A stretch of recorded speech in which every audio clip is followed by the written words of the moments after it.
Hello, my name is Laurie Beckelman. I'm a member of the board of the Municipal Art Society. And I want to thank all of you who are still in the room on a Friday thundering afternoon in New York. This is our last session.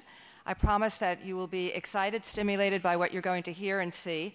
And I want to put in a plug for what we're talking about today, Civic Action, because at the Noguchi Museum is this marvelous exhibition, and there are brochures outside on the table where you registered. Pick one up, and you have from now through April 22nd, 2012 to go and see the exhibit. So I encourage you to go there. It is one of the most extraordinary places, I think, in the world that Noguchi created. And you'll also get to see Socrates Park, and our two artists will explain to you what is going on there. As I said, our final session of today explores one of the most promising collaborations for neighborhood planning, engaging New York's art world to shape the future of community development. This is something that none of us take lightly. I think that Jenny Dixon, the director of the Noguchi, and the former director of Socrates, Allison Baker, were very, very bold and courageous in creating this project and in creating this exhibition with these 4 artist groups. Mostly, artists in neighborhoods are often seen as paving the way for gentrification. But this alliance, Civic Action, a vision for Long Island City, looks to position artists as agents for neighborhood preservation and improvement. As one of New York's waterfront neighborhoods poised for major changes in the next decade, Long Island City has become the focal point of an unprecedented collaboration between artists, planners, architects, and others to help shape the future landscape of that rapidly changing neighborhood. Both the Noguchi Museum and Socrates Sculpture Park invited 4 artists known for their work in the public sphere: Natalie Cheremenko, Mary Miss, who's here with us today, Riccardo Virginia, and George Trakas, who's here today, to form individuals teams featuring an architect or a planner to conceive new approaches to development in this area. We'll hear more about this from our group to my right. 2 of these artists, as I said, join us in a moderated conversation with Jennifer McGregor. Jennifer is the Director of Arts and Senior Curator at Wave Hill. That's the 28-acre public garden and cultural center in the Bronx that presents artworks that engage the public in a dialogue with nature, culture, and sight. And Jennifer revitalized their visual arts programming and oversees performing arts programs at Wave Hill. She also facilitated the start of the Public Art Network, a program for Americans for the Arts. And our panelists: Mary Miss has been redefining how art is integrated into the public realm since the early 70s. She has articulated a vision of the public sphere in which artists can play a central role in addressing the complex issues of our time, focusing on site specificity and human perception over traditional concerns of the public monument. With Marta Kern, Mary developed the City as Living Lab, which you'll hear more about today, a framework for making issues of sustainability tangible through collaboration and the arts. And we have here George Trakas is among the leading artists of his generation working in the landscape and widely acclaimed for numerous projects in North America and Western Europe. And he's been doing this for over 30 years. Trakas' installations typically incorporate a functional response to a particular site or environment. I'd like to thank our panelists and Jennifer McGregor. Thank you.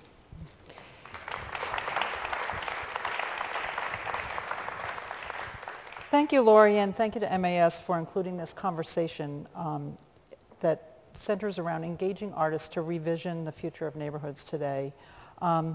It's really an honor for me to be here with Mary and George, whose impact on the environment in our city and cities all over the country is huge.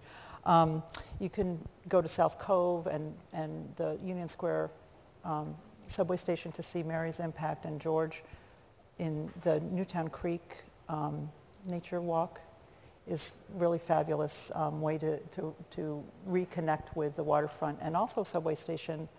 Your subway station is at the Atlantic Avenue. Atlantic Avenue. So they have been really involved in shaping the environment for many years, but this particular project, Civic Action, is a very daring experiment launched by, as Laurie said, the Noguchi Museum and Socrates, to look at what is the role that artists play in planning and design. What is the particular point of view that artists can bring to environmental remediation, and how can an artist catalyze the neighborhood? So let's start thinking about the neighborhood.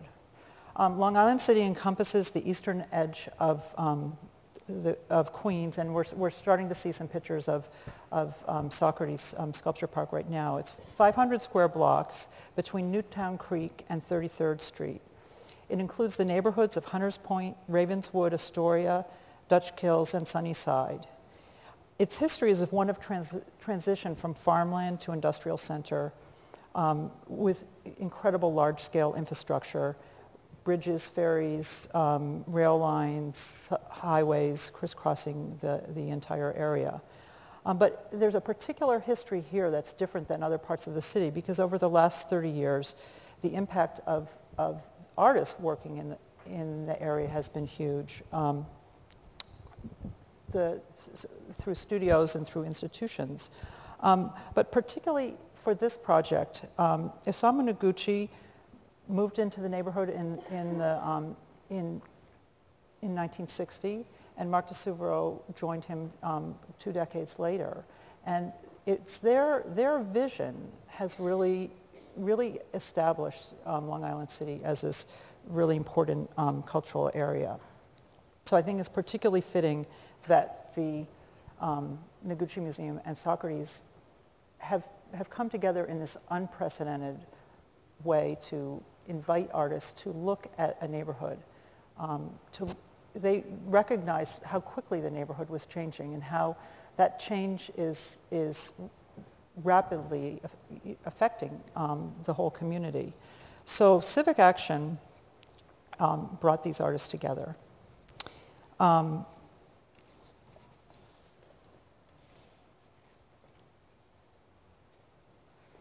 One of the things that, as I sort of prepared for this, I was thinking about in the 80s is when Socrates was formed.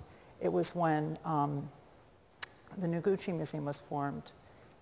George, you were out in Seattle working at NOAA, yes, creating a whole new way of working with the landscape. And Mary, you were working in South Cove with Battery Park City, creating a whole new way of working with the landscape. Mm-hmm. And I'm kind of curious, what do you think was going on in the 80s that made this, artists working so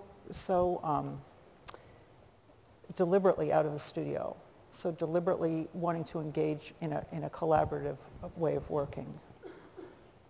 Well, in the early 80s, we were separately selected to do commissions, usually in public spaces.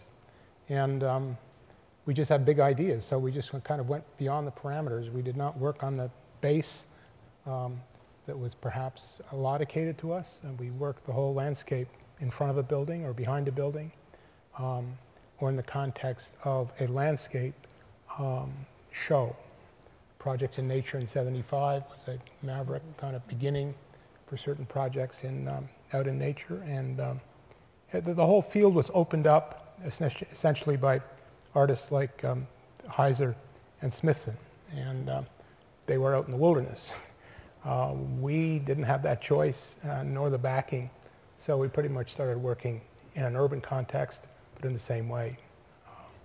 That's how I think it's evolved from there. I think actually it definitely came out of the 70s, and that period, which for me was formed by the women's movement and kind of how we were restructuring the world to find a different place to operate. So it wasn't just Heiser and the guys who were doing the outdoor things, although they were an important precedent, but in a way it was reacting against them and saying, how could you go out into the world and have some effect? How could you become part of shaping the culture, having been kept outside? I think the idea of crossing boundaries of, we had Trisha Brown, standing with her dancers across roofs. We had not just women, but Gordon Mata doing amazing things. Many of our friends, kind of redefining what it is that art could be.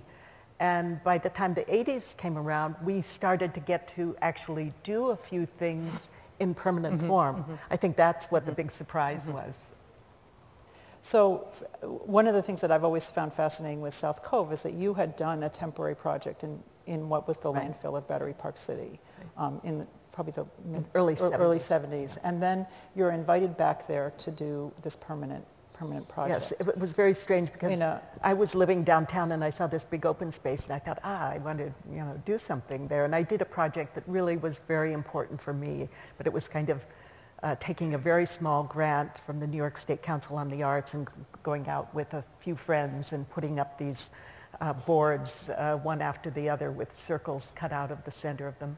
And so when I was invited back, actually the people who selected me to do the South Cove didn't realize I had done anything there before, so it was quite interesting to revisit the site. And to just talk, because I think to understand what makes this particular project really revolutionary is to think about how teams were formed. And so in the case of working in South Cove, you're being brought, tell us a little bit about your... It was a shotgun marriage. Yeah.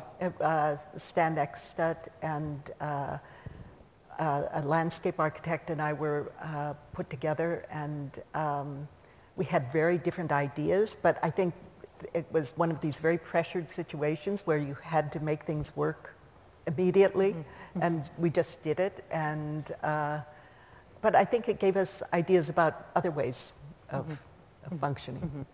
Because I think in this particular project, you were invited to bring on other people. So can you both talk a little bit about how you went about forming your team to look at this challenge of how to revitalize the neighborhoods of Long Island City? Well, that's the exciting part about this project, is that Jenny Dixon kind of empowered us in the kind of legacy of Noguchi and DeSuvero to help kind of redefine the neighborhood, but also inspire certain ideas that could possibly be integrated within the two institutions to extend out into the community. And I've worked with many teams recently on Newtown Creek with Greeley and Hansen and Polchek in partnership and Cornell Rothschild. But in this case, we were asked to create a team. And I selected an architect. Have you ever been in that position before, to be the lead and create the team? No, I have not. Yeah. So I selected, even though it was a credible list of architects that I could have chosen from. And I think Stephen Hole is a great architect. He's doing that library, I think, south of Queensboro Bridge. But I selected Lynn Rice, an architect that was originally part of a small firm called Open Office. It was 4 architects. And he worked with Robert Irwin to do the Dia Beacon, the old international paper company, the Nabisco building, into a museum. And they have an office on 40 Worth Street, and he's not a huge architect, he's a very good architect. And we've worked well together. I selected, one of the requirements was to have a scribe, a writer. And I was just too intimidated with Paul Goldberger or Adam Gopnik. So I phoned some people, the faculty at the DCRIT in SVA, and they suggested Amelia Black and Catherine Henderson. So they're really younger people, but really they have been very excitingly engaged in, especially Amelia, in digging deep into the history of Ravenswood, of that neighborhood, and has come up with some wonderful connections, both on the shoreline and on the immediate vicinity of Vernon Boulevard, which is our focus in that particular neighborhood, and especially the shoreline. We think there's a shoreline there that is completely derelict. No one even looks at it. No one's placed with it. But it's owned by TransCanada. It's the old, took over the Con Ed Ravenswood power plant. And we've interfaced with them very positively. And Con Edison is also a property owner that has property on the water that have just done some work, that have made a new sidewalk with trees on it that lead right to a very possible entry to a very intimate little shoreline with a high wall that Con Ed has, so there's already security there. And it leads into a couple of other commercial properties. Modell's is one, and that immediately lead to Rainey Park. So this kind of a natural situation to, if we can work with, create relationships with TransCanada and Con Ed and Modell's to allow us to just create this intimate kind of path to Rainey Park. From there, we go to Costco, who already do have an accessible shoreline, and Socrates Park. So it seems a natural thread, kind of line, that could get connected to unify a an intimate path for the project, the very congested projects on the east side of Vernon Boulevard, confronting this massive power plant with absolutely nothing. I mean, it's a very, very bleak situation, as well as the Con Ed area, which is also huge, that has very little to do with the neighborhood. There's no lighting. It's got razor wire on it. And in a sense, where the MTA has Arts for Transit, we're kind of going to try and inspire Con Ed to do Arts for Power. They're in all of our homes. They have absolutely no art program. There's no beautification situation. Their only connection with the neighborhoods is the meter, in the house or on the apartment building, and you get a bill. But I think, the profits they make, I think they could invest a little bit to sort of engage with what Jenny's doing and what Socrates is doing, and with us, to allow us to kind of create an entry along this really quite extraordinary shoreline. So I just want to get back to so that everyone understands who was on your team. So you have an architect, a scribe, and a design layout person, yep, and a sculptor. Right. And these are all people that were new to you that you hadn't worked with before. I knew Lynn before because Yeah. Michael Govan at DIA told me to go visit them at their office, open office. This is back in the late 90s. Yeah. I never worked with them. Yeah. And Mary, how about you? How about your team? My team, there's kind of the central team for working on this, and then there's a larger team. I've been working on this City as Living Laboratory initiative to make sustainability tangible, and I've been collaborating with scientists there. Bill Selecki at the Institute for Sustainable Cities, Eric Sanderson, the ecologist, Tony Hiss, a writer. And once we started to work on the Ravenswood project, we kind of layered on top of that a landscape urbanist who I had worked with in the past, Elliot Maltby, and Belinda Canpech, who's an urban designer who works in the studio, and the writer Robert Sullivan. And so we started working with this immediate group, kind of layering on top of those we had already been working with. And what did you find in taking your laboratory approach to Long Island City? What was specific and different and new about this site? I have to say, Jenny Dixon called me up and asked me if I would participate in the show, and I thought, geez, there's no way I can do this, but there's no way I can't do this, because I came up working on this idea of the city as a living laboratory, mainly to kind of get back to what I had been trying to do starting out in the 70s, which is find a way as an artist and for artists in general to have a more central role in our culture and shaping, the language of the culture. And I found that the percent programs were great, but they were very marginalizing for the artist. It's 1%, 0.5%. So I was trying to get back to how to get more in the mix of things. So developed this framework, started going around talking to people in the city, and they said, what does that mean?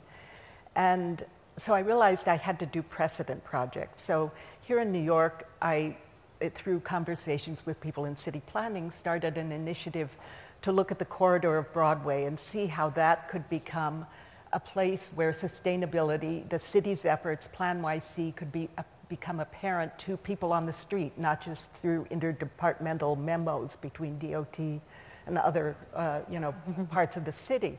So I thought, okay, let me start that as an initiative that could incrementally change Broadway in a very permanent way.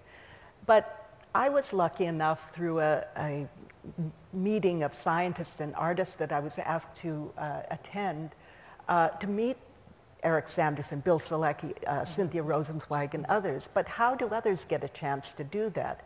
Also, trying to work on the street in the city is incredibly difficult. DOT has been supportive, but every department is very worried about their liability. So as soon as Jenny asked me about doing this, I thought, wait a second, here's a way I could come in and look at an area as an artist, not as the gentrifier, which I live in Tribeca and have lived there since 1970. Believe me, I know what havoc we can wreak by going to live someplace. So what is another way that artists could come and really help change the city, help reimagine the city? So I thought, could we make this area around the Noguchi and Socrates, how could we continue this laboratory nature of Socrates out into that whole district and have a place where artists, designers, landscape architects, industrial designers could test ideas that, if they were successful, could be implemented in the rest of the city. So the idea is that through the Noguchi and Socrates, there could be some kind of cultural trust that would be formed that would oversee this process of speed dating or whatever for artists and other experts to meet, start to develop ideas, help run interference so that those people can get projects built out in this environment. And then, if they're lucky enough to have these things really work out, they could be exported to the rest of the city. We started this thinking, okay, what does this mean? We said, okay, let's imagine if only the city could speak. How could you repurpose things like the stacks, the Big Alice stacks? Which we've seen that have kind of rolled through, yes. How could we make those barometers of how the city is doing in terms of land or air or water consumption? How could you take existing elements in the city and use them in different ways? How could you use scaffolding as green walls to introduce parks where there aren't any parks? How could you use trucks as incubator studios within this district and send them out with the new ideas to the Bronx or to Staten Island? How could you build slices of park against blank walls? So I think it's such an incredible opportunity here for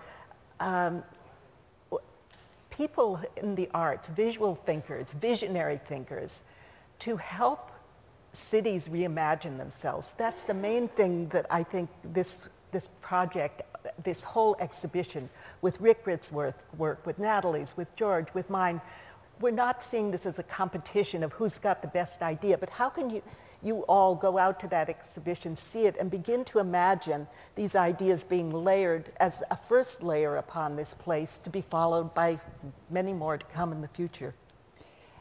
And that brings up the exhibition, which is on view for several months. So I hope everybody who's here will get out there and get out to see both the exhibit at Socrates and as well as at the museum. And one of the things that really struck me about the exhibition is how each artist is presenting their ideas physically within the exhibition. And we're seeing some of the images are sort of cycling around. But George, can you talk a little bit about, I love the way that you can sit on the piano there, and during the opening there was a piano tuner tuning the piano, right? Yes. I was like, what is this music that's playing? And then I realized it was being tuned. But the way that you were able to bring in the history of the neighborhood into the presentation itself. Well, the neighborhood has very, very rich history of manufacturing and tremendous past technology. One of the pictures that's shown up there is an industrial building that says something about furniture. It was the original Sommer piano factory. And it's literally across the street from Mark's studio on the waterfront. They also had a lumber yard. So in the show, I really decided to create a kind of workroom for the community, for anybody, during the next 7 months, the whole kind of think tank situation, where people could come in and make this very large model of the space between Vernon Boulevard and the shoreline with Noguchi Studio and Mark's studio.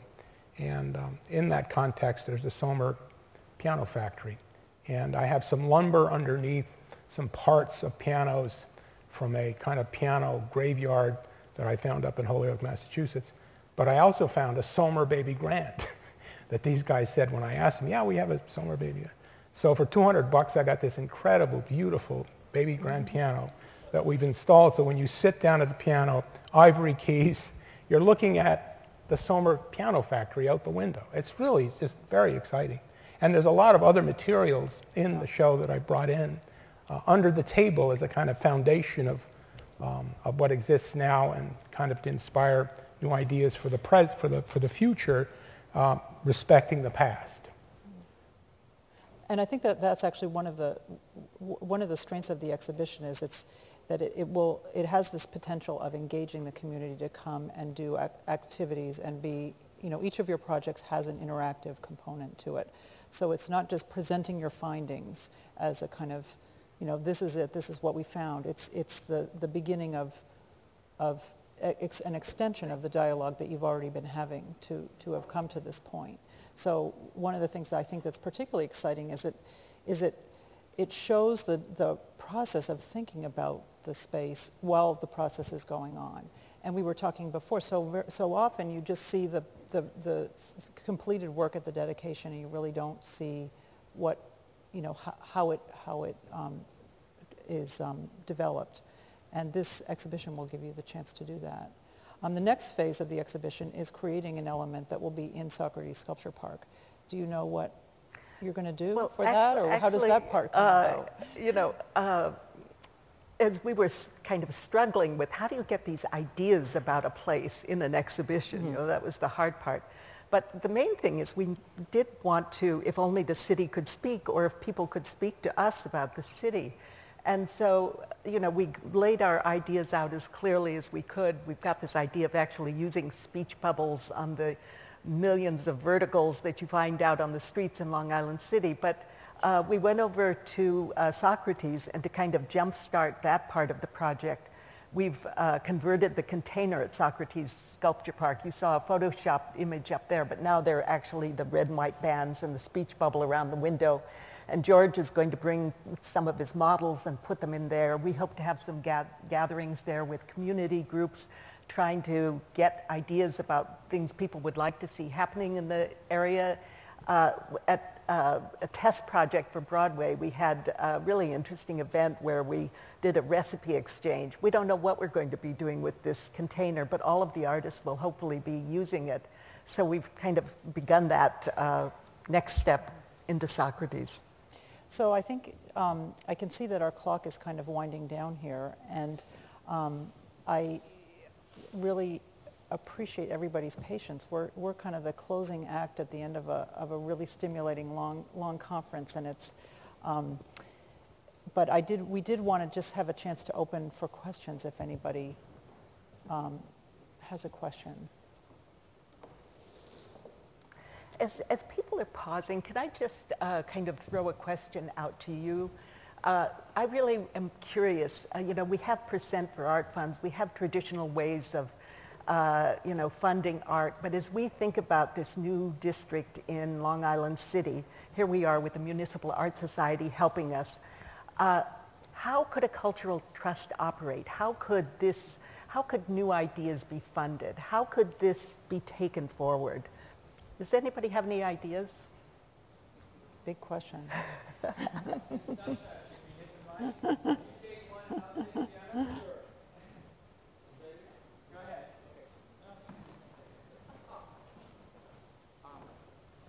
First of all, you all are so fabulous. And I know that Jennifer noted that the great Jenny Dixon was in the crowd, but make her stand up. Yes, yes. This is woman, young as she is, young as she looks, is one of the great pioneers in our field. And anyway, I'm very sorry.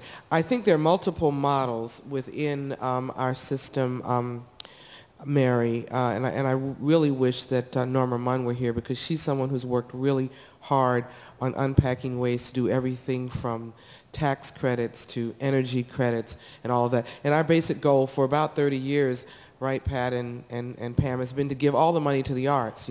If there's a percent for art, then let's just take a percent for any tax, the sin tax, the luxury tax, the hotel tax, and give it all to arts and culture. The hedge fund tax. There you go. There you go. But private really, equity tax. Exactly. The venture capital tax. Exactly. But really on the margins, and he's an economic guy, on the margins is where a lot of money lies. And I think, we also want to look at social issues, but I think what's so important is you all are using culture to create community, something that those of us in this cultural field have wanted to look at. And I think if MAS, now that I'm not on the board, I can give them work. If MAS wanted to champion some of this, I'm sure you could get Randy Borshite and all these other folks together and talk about ways, because Randy has all the data, and he's retired. He doesn't have anything to do. Put him to work. Put them to work, Vince Pollock. And get Ted Berger, bring him out of retirement. But first, the first people to benefit should be my friends here. We need a Pat revolving and fund. We need a Pam. revolving fund that replenishes so that there Evergreen. are different streams of revenue that goes into a revolving fund. Yes. Revolving fund has output that Yes. can support these kinds of projects. It can be public and private. Yes. There are models for it. And Randy Borshite can be the chairman of the revolving fund. I think so. So you heard it here this day. So Mary, call him every day. And I'll even come back from D.C. to work on this.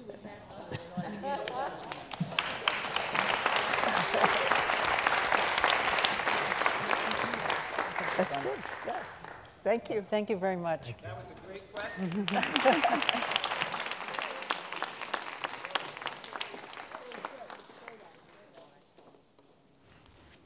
We made it. Christine Krish, come up here and take a bow.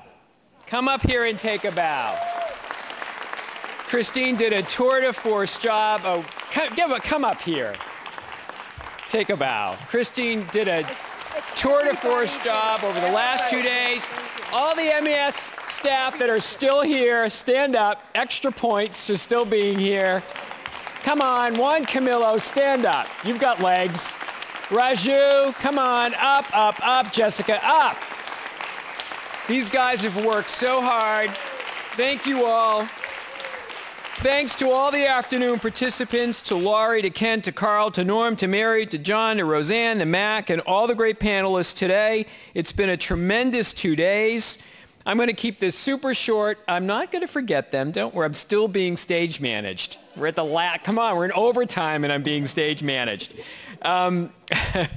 We're going to be continuing the conversation on mas.org. You can ask questions by doing questions at mas.org. I also want to mention and invite all of you to our 4th annual Jane Jacobs Forum, supported by the Rockefeller Foundation. And again, thank you, Eddie, on women as public intellectuals in the tradition of Rachel Carlson, Jane Jacobs, and Betty Friedan on Tuesday, November 8th. We'll be examining and reflecting on the conditions that led these great women. It's an extraordinary concept for a panel that led these great women to have the tremendous impact that they did all around the same time, and I hope that you can join us.